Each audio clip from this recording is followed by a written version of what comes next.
Hello friends, வணக்கம். Welcome to நம்ம வீட்டு ஃபுட். இன்றைக்கி நம்ம கிச்சனில் சுண்டக்காய் குழம்பு எப்படி பண்ணுறதுன்னு பார்க்கலாம். நான் இன்றைக்கி மண் பாத்திரத்தில் செய்ய போகிறேன். பாத்திரம் நல்லா சூடானதும் ஒரு 3 கரண்டி அளவுக்கு நல்லா எண்ணெய் சேர்த்துக்கலாம். இது நல்லெண்ணெய். இந்த மாதிரி குழம்புலாம் நம்ம நல்லெண்ணெயில் செய்யும்போது தான் டேஸ்ட் நல்லாயிருக்கும்.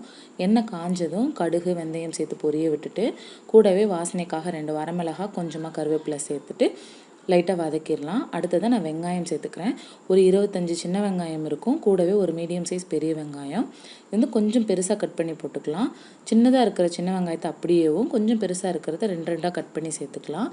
இப்போது நம்ம கொஞ்சமாக உப்பு சேர்த்து வதக்கிட்டு வெங்காயம் ஒரு பாதி அளவுக்கு வதங்கினதுக்கப்புறமா ஒரு முழு பூண்டு அப்படியே உரிச்சிட்டு பெருசாக இருக்கிறதெல்லாம் கட் பண்ணி சேர்த்துக்கோங்க. அதுவும் லைட்டாக வதங்கிட்டு இருக்கட்டும். கூடவே நான் மஞ்சத்தூள் சேர்த்துக்கிறேன். இப்போ எல்லாத்தையும் சேர்த்து நம்ம நல்லா வதக்கி விட்டுறலாம். இதெல்லாம் ஓரளவுக்கு வதங்கினதும் தக்காளி சேர்த்துக்கலாம். நான் குட்டி சைஸ் தக்காளின்றதுனால 3 எடுத்திருக்கேன். நீங்கள் மீடியம் சைஸாக இருக்குது அப்படின்னா 2 எடுத்துக்கோங்க. இதை கரெக்டாக அட்ஜஸ்ட் பண்ணி போட்டுக்கோங்க. நம்ம புளியும் இதில் ஆட் பண்ண தான் போகிறோம். இப்போ இது எல்லாத்தையும் சேர்த்து நம்ம நல்லா வதக்கி விட்டுறலாம். இப்போ இதெல்லாம் நல்லா எண்ணெயில் வதங்கினதுக்கப்புறமா நான் சுண்டைக்காய் சேர்த்துக்கிறேன். சுண்டைக்காய் பார்த்திங்கன்னா ஒரு 100லேருந்து 150 கிராம் அளவுக்கு இருக்கும்.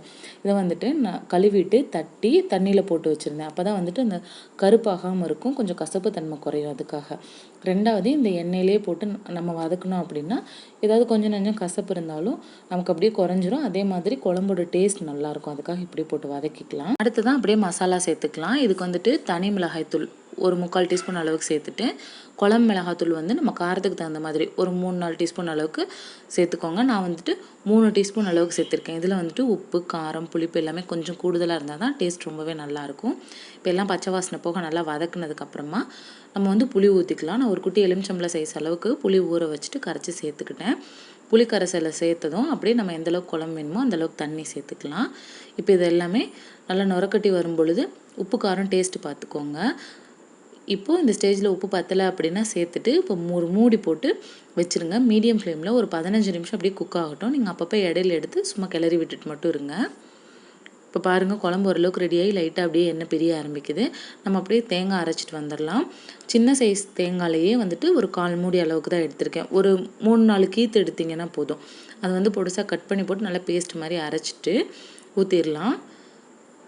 இப்போ தேங்காய் அரைச்சிட்டு வர கேப்லேயே பாருங்கள், எண்ணெய் இன்னும் கொஞ்சமே நல்லா பிரிஞ்சிருக்கு. இப்போ இந்த ஸ்டேஜில் நம்ம தேங்காவை சேர்த்துட்டு அந்த ஜாரையும் லைட்டாக அலசி எப்படி தண்ணி ஊற்றிக்கலாம். இப்போ இதுவும் சிம்மில் போட்டுட்டு ஒரு 5 மினிட்ஸ் நல்லா இந்த நுர அடங்குற அளவுக்கு கொதிச்சு வரட்டும். அப்போ தான் டேஸ்ட் நல்லாயிருக்கும். இந்த குழம்புலாம் பொறுத்த வரைக்கும் நம்ம வச்சோடனே சாப்பிடக்கூடாது.